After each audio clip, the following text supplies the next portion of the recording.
বন্ধুরা, আজ আপনারা দেখবেন গুপ্তিপাড়ার রথযাত্রা।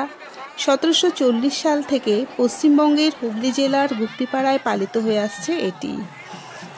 এই রথযাত্রার সূচনা করেন মধুসূদনানন্দ। রথটি একটি নবরত্ন শৈলীর কাঠের মন্দির, যেখানে রথের প্রধান দেবতা হলেন বৃন্দাবন চন্দ্র জীউ।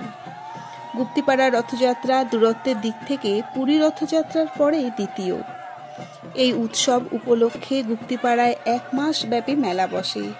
প্রতি বছর হাজার হাজার ভক্ত এই উৎসবে অংশ নেয়। নানা জায়গা থেকে বহু ভক্ত এখানে রথটানে সমবেত হন। এই রথে করে জগন্নাথ, বলরাম, সুভদ্রা মাসিবাড়ি এসে 1 সপ্তাহ থাকে। 1 সপ্তাহ পরে উল্টো রথের দিন আবার ওনারা বৃন্দাবন চন্দ্রের মন্দিরে ফিরে যান। এখানকার রথের একটি বৈশিষ্ট্য হলো উল্টো রথের আগের দিন ভান্ডার লুট হয়, যা আর কোনো জায়গার রথে হয় না। এবার দেখতে থাকুন এই গুপ্তিপাড়ার রথযাত্রা।